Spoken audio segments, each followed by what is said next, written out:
It's Gigmaster update time. Let me read you a quick little response from one of our subscribers right here. Sean Preston writes, just a thought. You could make a video of items you have actually found out what they are. Would be a cool one.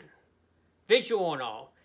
Sean, that is a great idea, and that's what we're going to... One thing we're going to be doing right now, and that's what we're going to start off with right now. Let's look at some of the old finds I had that people have actually commented. Some of my friends have commented.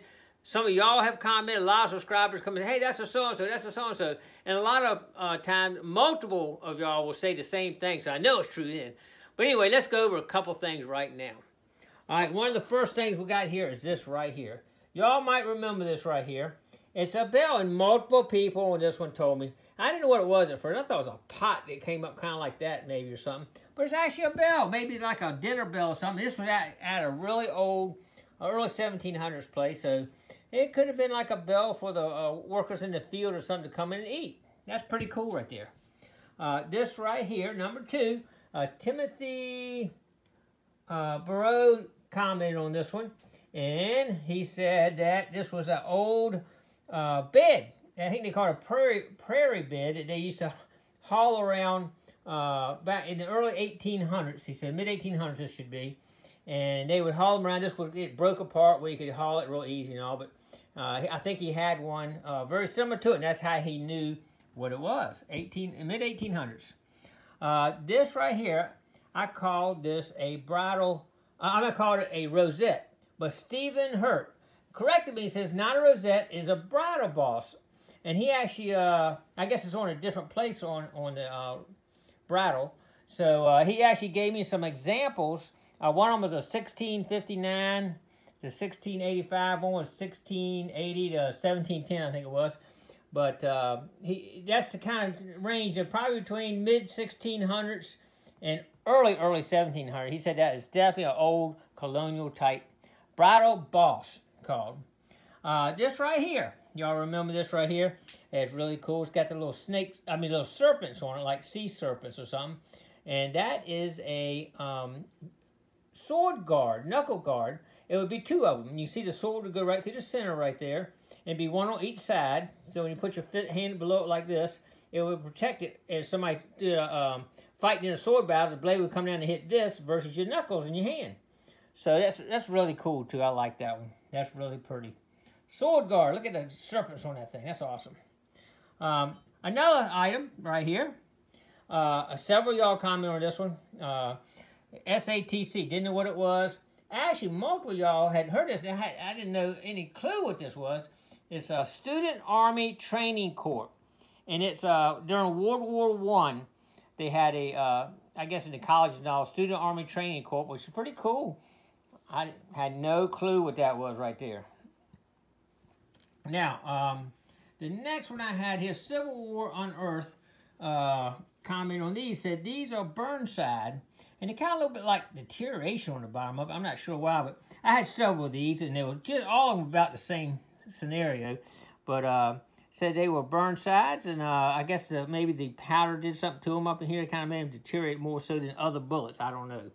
And this one, comment on this one about being a carved bullet. And that's definitely a carved. After looking at it again, you can really tell that is definitely carved. At first, I thought maybe impacted like that or something, but nah. That's definitely carved. Why they carve like that, I don't know. You know, I have found a lot of carved bullets like chessmen that would sit up, but that definitely is not a chessman right there, so I'm not sure what that is. Why they would carve it like that anyway.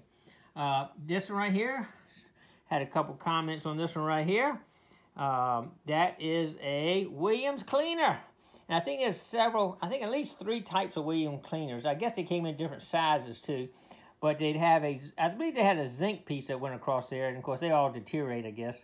And would clean the rifle out as you fired it. That's pretty cool right there. That one, I assume it's been fired. I don't know that to be a fact. But it doesn't look like it. But maybe just the parts rusted off. I don't know. And Cowboy. Y'all might know him. It's Relic Roundup with Cowboy. He has a YouTube channel called that.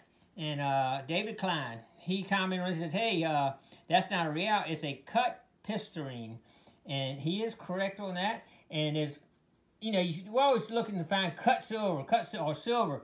old colonial silver. And you got cobs, you got pistarines, you got reals, you got all kind of ways they made them. Some of them are hand stamped. The cobs, you know, they take a little chunk of silver, just hit on a hammer and just stamp it, you know. But anyway, we're going to talk about it in a different video, all the different types and why they call what they call and how they work. But that was a very common one used in the colonial days around here. But I also read up on it and said that they weren't real popular for some reason in Spain. And that's why we ended up with a lot of them, maybe. I don't know if that to be true or not. Hi from England, Gigmaster. I was watching your video, Killer Finds. Jared has a real good find. The silver button with a heart on that you found could possibly, quite possibly, be a Charles I cufflink from the 17th century. See attached picture. Now I'm going to show the picture up here on the side, and then I'm going to show a picture of this one right next to it. This thing has a little heart in the center, as you can see, and it's got arrows going through both ways. There's an arrow there, and there's an arrow on the other side, you can see. And the one that he shows is the same thing. And you can see a little like some kind of, in the top, in the bottom there, and his has the same type of look to it. So anyway, put them side by side. What do y'all think? Tell me what y'all's opinion is on that, but I think that is a match. Good job, Jerry. Anyway, one more thing I want to talk about now. Detectress Lorraine. She said she's going to send me some coins that they find over in Britain. And she sent me some, and they are cool. Wait till you see these. Check these out. I appreciate that. Detectress Lorraine, she sent me this card. Check this out. Isn't that a cool card? Beep, beep. And it got the little tag. We're digging plenty of those, don't we? All right, but anyway, as promised, I've sent some few coins found on British soil. All coins are unclean. Anyway, here's the first one right here. This is a Roman coin. I'm going to have to take a close-up picture and show you these a little bit on the screen here, because I think you can see two little soldiers in it and all. These are pretty cool right there.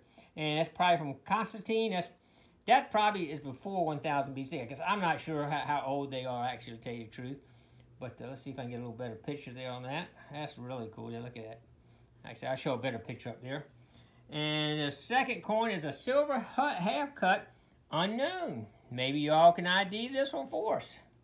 I'll take a good picture of that and put both sides up there on the side. Give all my subscribers a chance to comment on this one and see if they can figure that one out. All right, and then the next one.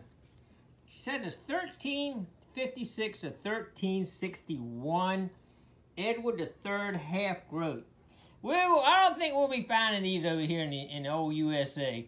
1300s. I think by the time they came in the 1600s, so all the coins from the 1300s were probably gone. They weren't using those by then.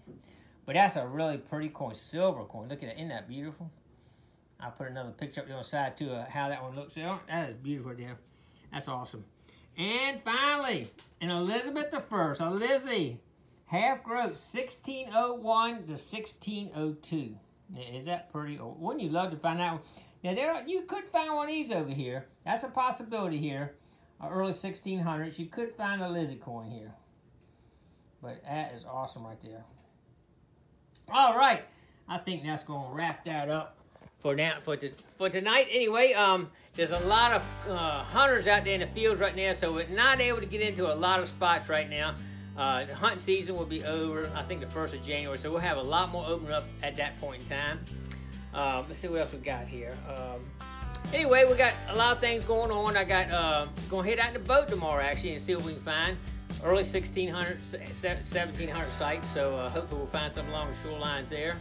Of course, you just keep getting out. We'll do a little gold painting coming up in the near future. I already got that talk to my friend Graham about getting out and doing some gold painting, and AJ. So we got a lot of cool things coming. And fossil hunting. Got my friend Stuart called me and wanted to go fossil hunting next week. So we got fossil hunting, gold painting, and metal detecting coming up. So stay tuned. We got a lot of good stuff coming up, and I appreciate everybody coming on. I want to thank all you subscribers for trying to help me identify everything. It really does help me out. And I'm sorry if I missed somebody that commented on something, but I'm going to try to do a little better job in the future of writing down and taking the finds out that I don't know what they are, so we can kind of do a better recap of the finds in the future. All right, thanks for coming along. I appreciate all the comments that y'all give me on everything. Please like, comment below, share, and subscribe to the Gigmaster. All right, thanks for coming along.